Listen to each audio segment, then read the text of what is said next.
All right, ladies and gentlemen, let's move on with this program. How you feeling out there tonight? All right. Yes, beautiful night in Los Angeles. The Dodgers are winning. Let's hope they keep on winning. Yeah, let's keep the good vibes going, and hopefully by the end of the night we can announce that they've won. So we want to keep the program moving, and right now we're going to bring up some of the cast and the crew of the movie. So with no further ado, let me go ahead and get them lined up here. Do we have Miss Rosemary Brandenburg? Yes. This is La Bamba's set director. Please give her a round of applause. Sorry, we like to make them run laps before they get here. Thank you, Rosemary. Mr. Isai Morales. All right, yeah. You know, AKA Bob. Yeah. I think you guys could just line up this way. All right. Mr. Taylor Hackford, the producer of La Bamba.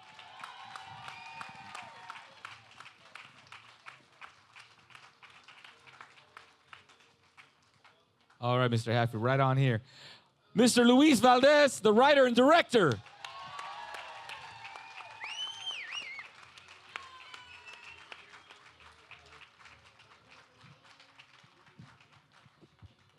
And Mr. Jeffrey Rivas, the actor who played Rudy, who will be your moderator for this evening.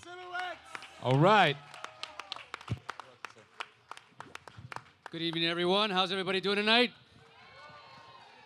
I want to thank Plaza and the Academy for inviting us and myself to have this experience with you. Hello. Just wanted... So you can walk around. Oh, okay, so I can walk around. It's all right. Thank you. Thank you. So I'm going to start this off with Luis and just say, Luis, how did the story come to you, and how long did it take from beginning to the actual day that you started filming? It's a good question. You know, the roots of all movies are fairly long and fairly deep, and you're talking about the filmmakers. In this case, I think I started working on this late in '85, right? And we got a contract going here. But the story is that my brother Daniel and I, who played Lalo actually in this film, was also associate producer. Played Hank, Henry Reina in Zoot Suit, and we were on Broadway and in his dressing room on opening night. And we were up on the second story, and we were feeling pretty big and full of ourselves. So he said, we've done the 40s, we got to do the 50s, but what can we do with the 50s as a musical in New York? And at that moment, we heard mariachi music. And we looked out the window, and down below on 7th Street in the heart of New York was a band of mariachis, and they were playing the song that my brother and I instantly recognized, La Bamba. So the answer was, what are we going to do next? And there's La Bamba playing down in the street. The mariachis had been sent by the president of Mexico, Echeverria, I believe, and we didn't know it at the time, but Mexico was sending its good wishes, and because it was the opening of the first Chicano play, you know, on Broadway. And so one thing led to the other. Danny, my brother, continued to work on finding the family, on trying to find resource materials, the story of Richie Valens for the next 5 years. He couldn't find anything. We're talking about 80 to 85. And but then he finally heard that Bob, Richie's brother, was still around. And so Bob shows up in our little town of San Juan Bautista in the bar that we usually went to. And he says he goes there a lot because he lives in Watsonville, where he still lives to this day. But anyway, he came and we made contact with the family. My brother went to visit Connie Valenzuela. And we immediately knew that we had hit the pay dirt, you know, with the family, because they were eager to get the film made.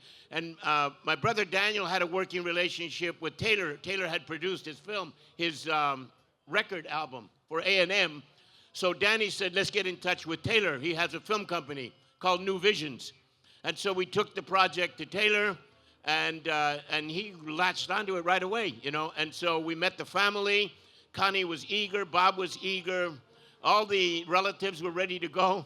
So we began to work, and through New Visions, I was contracted to become the screenwriter And so I began to write late in 85, and by early 86, I had a version, a draft, which I sent to Taylor and the company, and they liked it, and we continued to work on it. But as time goes by, it took about a year from the moment that we latched onto Taylor and the family. It took a year to get all the processing going. So about 2 years, actually. It's about a 2-year process to get a film made, and that's fast. That is fast. That's fast. Sometimes it's 10 years, sometimes it's 20 years. But we're very grateful and fortunate that La Bamba got made with the right people. Thank you. All of us working together. Labor of love. And it's a film that continues to keep giving to this day. I mean, it's still playing throughout the world. Taylor, so what was it about this project that you latched onto? Why did you latch onto it so strongly? Well, I grew up in California, so in the 50s, you know, La Bamba was the #1 song. And most of my friends that I grew up in Santa Barbara were Chicanos. So, you know, the reality of that music was, I think, in my soul. And I knew Richie's story. But the important thing that Luis was saying, Danny Valdez, who's not here tonight, Danny and I were very close friends. He did a fantastic show at KCET. I worked at KCET. And Jesus Trevino, who is a very close friend of mine, and Luis's, produced that show. And I saw this guy. He could sing. He's got a great voice. He could act. I mean, Danny Valdez could have played a great Richie Valens. He really could. 10 years earlier. Yeah, exactly. and he had it all.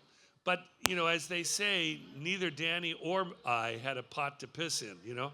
We were nothing. And then 10 years later, I had some luck. I made one film called The Idolmaker, and then I made a film called An Officer and a Gentleman. And I made a production company, and I got a call from Danny saying, all right, now's the time. And I said, you're absolutely right. It's perfect. But Danny he really was the instigator here. And all I want to say is there was only one person that was right to conceive this, because Luis is a great artist.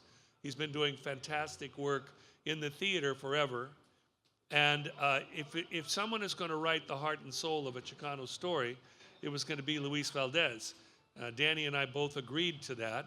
And then we had, believe it or not, we had to twist his arm. He said, I got other things. I said, you know, other things, this is your birthright. And Luis tells it very quickly, but when you get a first draft of a screenplay, I mean the first draft, usually it's completely off. We got the first draft from Luis, and it was there. We knew we were making this movie. I took it to Columbia. I said, we're making this movie. And there's one other thing that I think is interesting.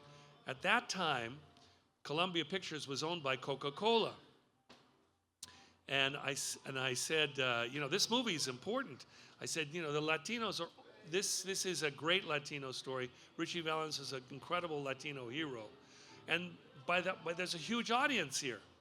And they said, well, I don't know. I said, listen, you know, you make movies for an audience, don't you? He said, yes. The head of the studio, yes. And you want to get more of them in, yes. Well, you make nothing for Latinos. You don't make movies for Latinos.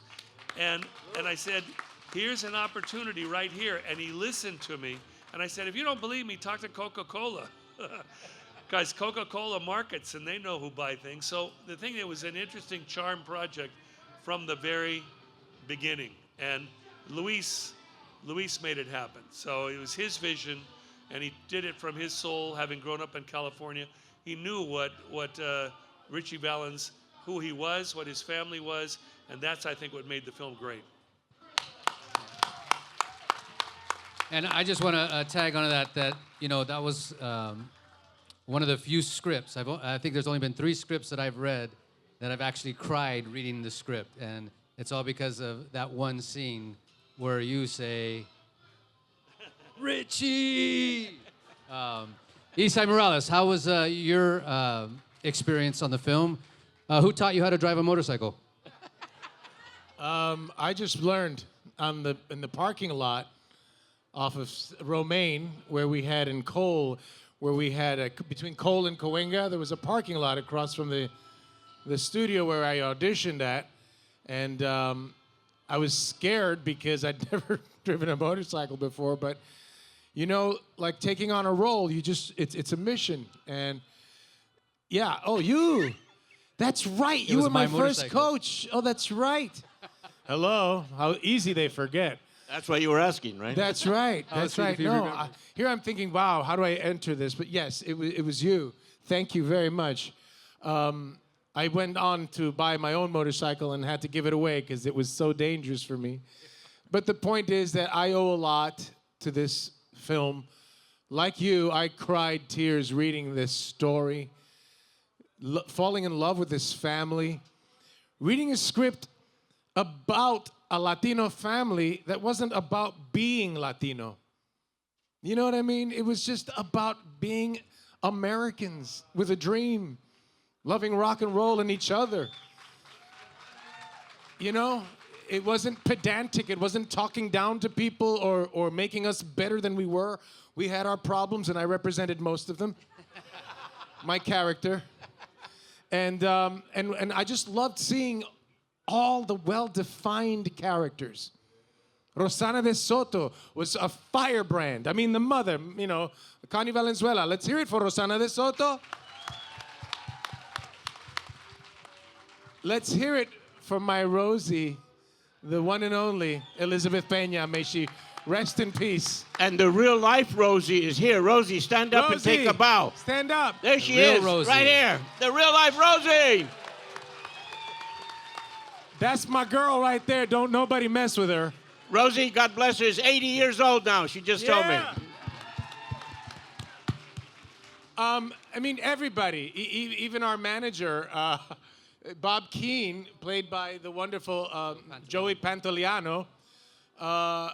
This film is a once-in-a-lifetime thing. We thought it would be the Latin wave. They kept talking about the Latin wave, but as I say, waves come and they go. And they've tried to reproduce it. They try to make lambada and things that sound similar so it could be next to it on the video shelf. But nobody to this date has put together what these two gentlemen put together, because it was a real collaboration. And the authenticity of the Latino experience by a real revolutionary artist, Mr. Luis Valdez, who was side by side with Cesar Chavez and Dolores Huerta, and so many of the struggles.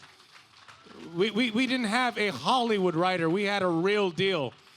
But also the commercial genius of Taylor Hackford, who really cut this movie that was, the first cut was about 3 hours and 10 minutes long, but kept the life and story of this film in a way that could still be impactful, but short enough so that the studios wouldn't cringe and you know, could make their turnaround. So I just got to say, it was a collaboration, and It took a year of post, you know. I mean, it takes a year. a year. I mean, year. and it wasn't easy. It was not easy, but it was well worth it, and I thank them because my career to this day benefits from this movie, and I'm very proud of it. Thank you, Isai. Rosemary, being that you weren't from the Latino community or the Chicano community, what was the biggest challenge for you in creating this realistic, real environment that the film captured of the period and of the time? Well, I'm a set decorator, which means that I do a lot of research for all of my characters. I do everything from spaceships and planets that never existed to the Flintstones that never existed. So for me, it was just another research project, and it was a fantastic experience because here I had real characters who had so much meat to their bones that I could just sink in, and we looked at Latino photographers and all kinds of great stuff. We had an incredible crew who was so enthusiastic about bringing detail and character to the piece. It was such a free environment. It was 30 years ago, before we had to worry quite as much as we do now about clearances. So I found wonderful things in flea markets and shops and great stuff that populated these environments and helped tell the story of these characters. It's a great job that I have because I feel like I help the story be told through a visual medium. And set decorators do everything inside the walls. So you will see all the pictures and the artwork, and outside the walls too. It can be anything from all the tents that you'll see. in the beginning of the film when they're on the apricot picking farm, when they are migrant laborers, and all of that stuff. We got to look at the WPA photographs of Dorothea Lange and all the people that went around in the 30s and 40s and 50s and took pictures of all those great camps. And we used all that to feed the story. And that's what we do, and that was what's just so fun. And I had just really gotten to LA a few years before from the East Coast. So for me, it was this wonderful entree into Latino California, which I so enjoyed, and I still enjoy, and it's still one of my favorite things in my whole life that I got to move to California and experience this. And like Isai, this movie put me on the map. I mean, I just thought you did a movie and it got successful and then you get to do way more movies. Well, I didn't realize that not all of them are so good and not all of them are so well written, not all of them are so well produced.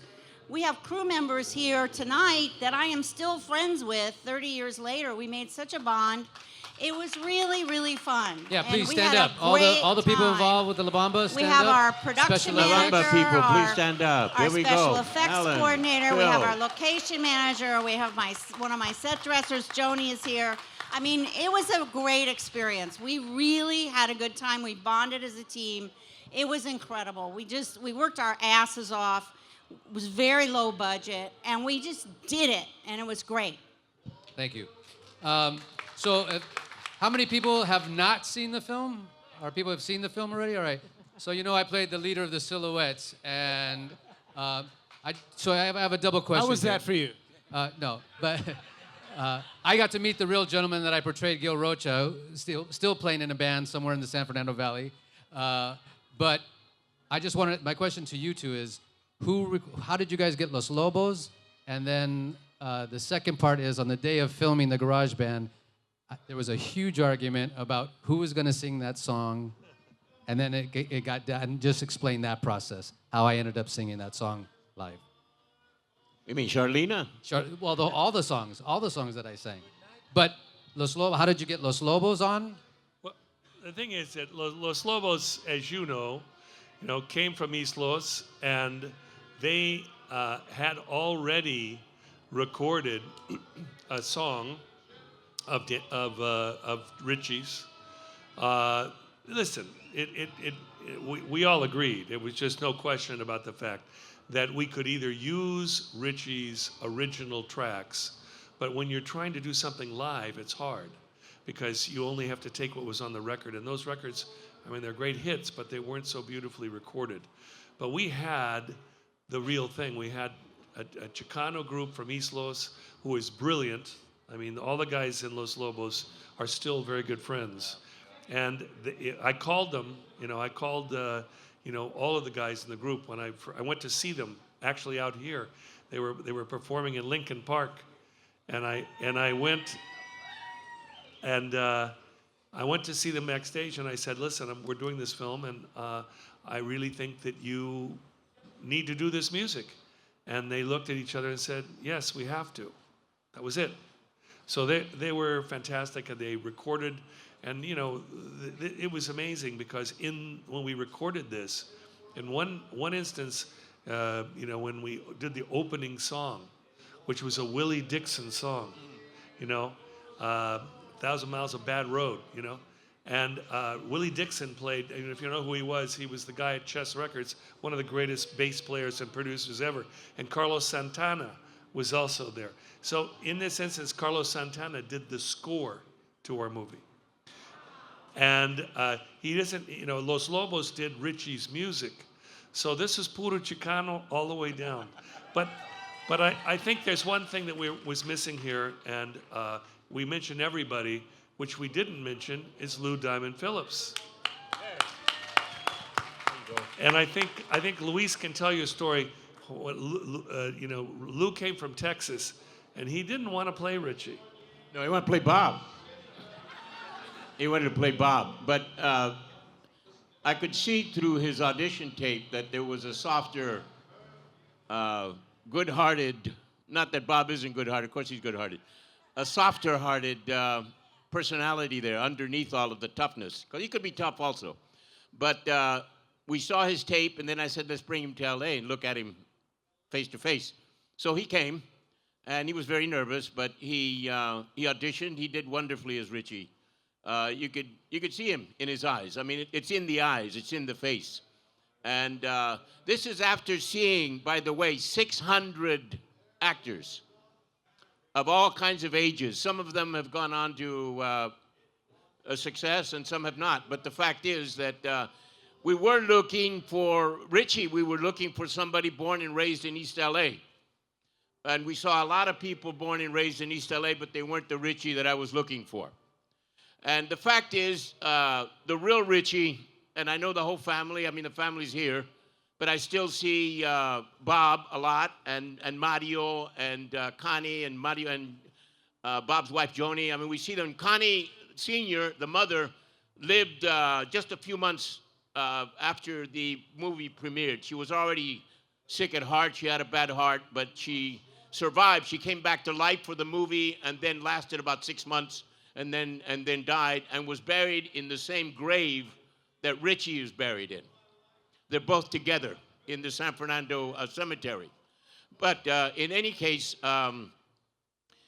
Richie was very special, and in 1950, 58, 59, there were no Latinos in rock and roll. There were barely black people, and they created rock and roll. So a lot of black artists were covered by white artists, Pat Boone and other people that did this, because black and white had not completely reconciled their places in the showbiz, in the music world yet. But someone like Richie, who was Latino, wouldn't stand a chance if he looked like my brother Danny. Actually, he was too Indian looking. Never would have made it in reality. In the movies, it's something else, but not in reality. So I was looking for someone who looked like the real Richie, 6 feet tall, very light-skinned like his mother, but every deep Indian bones, you know, a big kid. And definitely Chicano. We have light-skinned Chicanos, güeros all over the place. He was one of them. But that helped for him to pass as an Italian, I think. Once they changed, his agent changed his name from Ricardo Valenzuela to Richie Valens, he turned Italian. When I first heard La Bamba, when it appeared in 1959, I said, who's singing in Spanish? Who is that? You know, who's this guy Richie Valens? He's an Italian singing in Spanish. It wasn't until later that I discovered that it was Ricardo Valenzuela, and that he was singing, of course, a Mexican classic, La Bamba. But anyway, it was hard to find the real soft heart, the good heart of Richie. And Lou Diamond Phillips had that in spades. He'd done nothing but Christian films in Texas. And he was naive in a lot of ways, but tremendously talented and all heart. So we cast him, in spite of the fact that some people complained because they say he's not Chicano, or the fact that he was half Filipino.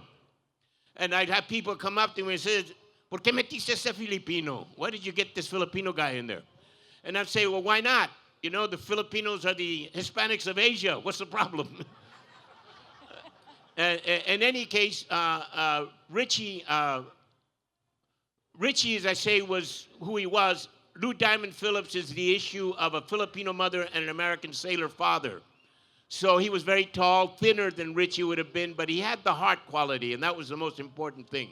So we cast him as Richie, combined him with Isai as Bob, and the rest is film history. I think I also want to just let you know something about Luis. You know, Luis is a theater director. He had his own theater company, but he's a director. You know, I'm a director. I know a director. And Lou Diamond Film, as he said, came from Texas. He came from Texas having learned every line for Bob, every line. He was determined to play Bob. And we read him for Bob. And Luis went afterwards and he said, you know, he's not as tough as Isai. He won't be able to play it. And in this instance, he said, but I bet you he could play Richie. So he had to go out to this young actor who thought he was coming to have his one shot in Hollywood and say, listen, you're not going to be able to play Bob. That's a tough thing for an actor to hear. And he said, but I think you could play Richie. And Louis and in this instance, Lou went, no, I'm Bob. I can't play Richie. And Louis said, believe me, Lou, you could play Richie. Now I want you to go home and I want you to sleep on it. I want you to look at Richie's lines and I want you to come back tomorrow morning and I want you to read Richie. And this is what a director does. He basically took that actor, said, wipe the slate clean, get Bob out of your head because you're not going to get that role.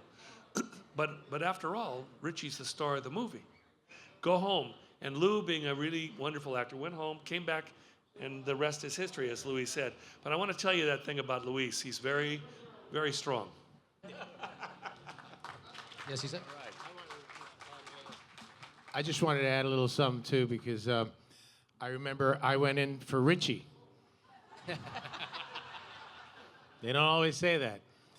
And when I read this script, I was devastated, and I read the part, and I've never seen a role so well written about a Latino and a family, and with my name on it. It had my name on it. I was like, oh no, this has literally got my name on it. I mean, that's a figure of speech, but it was true. And more importantly, it was like channeling the real Bob and my own father. Okay, so there were a lot of dad issues that I was exercising, becoming. So it was funny because I auditioned for Richie, but my heart wasn't kind of really in it because they saw me for both. And one of these guys or somebody in casting called my agent and complained and said, this guy's not taking this audition very seriously. That's what I had heard. And I just felt the combination of Richie and Lou and I, was well, because with the word I think that I would have used was innocence. There was an innocence about Lou, especially when he first came, that translated right to that Richie, like that warmth, that innocence. And well, I'm a little different. So I looked at it as, and I literally tanned every day, let my ethnicity come out because he was el more indio. So I looked at this like Bob was the bass and Richie was the treble. Bob was the dark side of Richie and Richie was the lighter side of Bob in a weird kind of symbolic way. So I thank you for allowing me to continue. Well, speaking of Bob, I think the real Bob Valenzuela, Bob Morales Valenzuela, Bob Morales is his real name, deserves a great deal of credit for being totally honest. You see, there was no source material for Richie's story, not even articles. We couldn't find anything really, no book, nothing published yet. So I had to do interviews. So I put Connie Sr. on videotape and asked her questions, and I did the same thing with Bob. And I asked, be perfectly honest. I need you to be honest. And he was. He's a tough cookie. He's a great guy, Bob. But he said, I was a drunk, I was this, I was that, I was violent. He says I was abusive to my family. If you want to write that in the story, go ahead. And I'll always be grateful to him for allowing me to do that. You can't do that without permission. But Bob said, go ahead, tell the story. That's who I was, And the fact is that helped a great deal. It helped Connie to open up, and it helped even Bob Keane, who was a little reserved as the manager, also opened up about some things. But the fact is that Bob was the key and the linchpin as far as the storytelling was concerned. And he allowed then to connect with us to connect with Isai's character and to put together a Bob that Connie was very, very pleased with. She said, that's Bob. He even looks like Bob. And so it was an amazing experience, to do that whole process of picking up Bob in real life and then putting him on the screen in terms of the story. I don't want to embarrass you, but can I introduce your family? Absolutely. Your right-hand woman, his wife, Lupe, is my in the wife, house. Lupe, you should know that my wife, Lupe, like a lot of my family were extras in the film. This is Hollywood, And two of your three sons are here. And two or three sons. Anahuac, please stand. And Lakin, please stand up. And his fiance, Maya, please stand up. Here we are. All of them are actors and then editors. your partner in crime from Teatro Campesino. And Phil Esparza, who has a wonderful key line given to him by Taylor. Yeah. He says, smells. He's in the bar, in Tijuana. He says something about fish and chicken.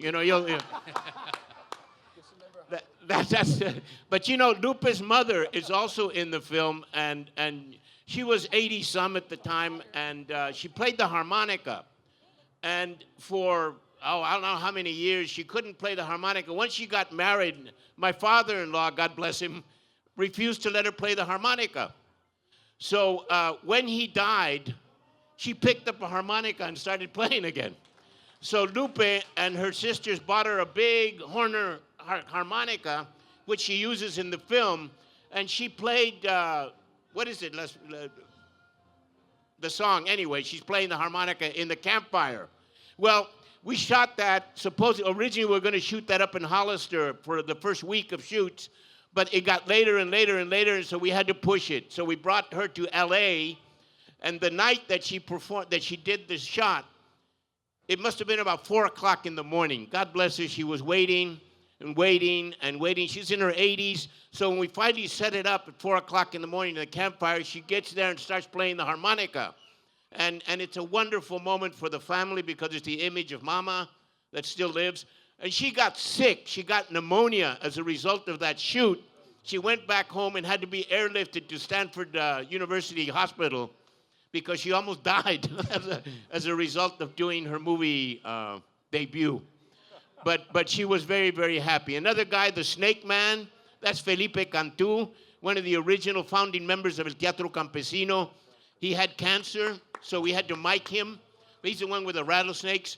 It was, again, the high point of his life, unfortunately, which ended shortly afterward. He was dying of cancer when he did the film. But I'm so happy that we were able to get Taylor to agree to hire Felipe Cantú as the Snake Man. I think that's the thing about the screenplay, you know, and the reason it was so wonderful is that Luis infused it with both, you know, everything that's Chicano, the experience of Mexican Americans, but also Indios. You know, Connie Valenzuela, you know, she's at least half, maybe more. She's Yaqui. She's She totally was a Yaqui. Yaqui Indian. She's a light-skinned Yaqui, man. And the thing I have to say that to me the heart and soul that infused this movie was Connie Valenzuela. Her nickname was Concha. Yeah. You know, she was as hard as a concha, as you know, the shell. But she had, when we went into her house, I had to get her to sign the rights. And when you go into a house and there's an altar to Richie in her living room, and Richie was like a saint. Remember, Richie died at 17. So we're there, and Luis had written a very wonderful. I mean, he was true to, but you know, it was her sons, Bob, exactly as Isai said, and I said, Connie, you have to trust us. It was Danny and I that went in to get the rights. You have to trust us. Luis is the right person to do it, but I need you to sign this, and that means that you don't have yes or no rights. You have to, the way we do, it's a tough thing when you're telling a mother whose son died at 17, who is a saint to her, to trust us, and she did. And thank God, she loved the movie. But Connie, wherever you are, you know, you were the best, and I think your soul is in this movie. Viva Connie Valenzuela. So as we wrap this up, because we want to get the film shown for you, I'm going to start with Rosemary and just say, in 3 sentences or less, what has this movie meant to you, and how does it live on for you? This movie has meant to me that you can make films that have a heart and a soul and that are based in and grounded in characters and a story, and you create a surround for them, and it works. And you can still do it. You could do it then, and you can still do it now. I try to do it every day of my life. I'm very proud of this project. Isai, same question. We're coming all the way down. This movie means that it can be done. It was done. If you put enough passion, talent, budget, quality people together, you can tell a story that will resonate around the world. And I'm really just grateful. Bad Boys put me on the map. La Bamba has kept me there ever since. So I just have to say 3 people that to me were the heart and soul of this, and I said it: Connie Valenzuela, Luis Valdez, and his brother Danny. Without them, there would be no La Bamba. And Señor?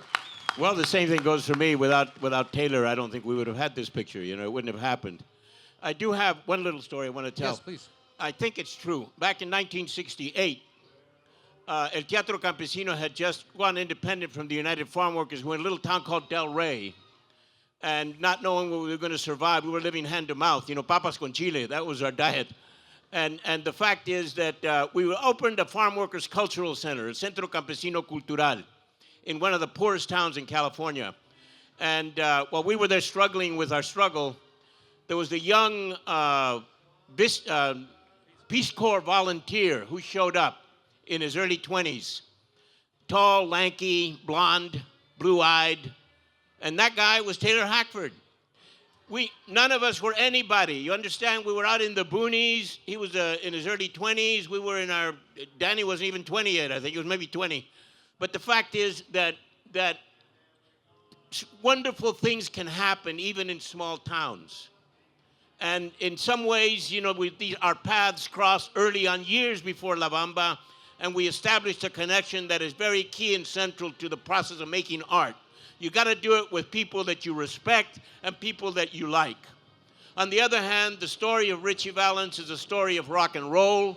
It's the story of multicultural, multiracial America at a time when America had its highest hopes in the 50s, that it was going to be an example to the rest of the world. That is our challenge today. In a time when people's ethnicity is being questioned, when their race is being condemned, we must continue to sing the song of rock and roll to keep this country honest and real. And with that, we thank our panel, the Academy. We thank you for inviting us here, Plaza de Arturas y Culturas. We thank you. Enjoy the movie. I don't know, are you guys going to be staying? Or are you going to leave? Or we may be around after. We may be around. But thank you very much. Enjoy La Bamba. La Bamba!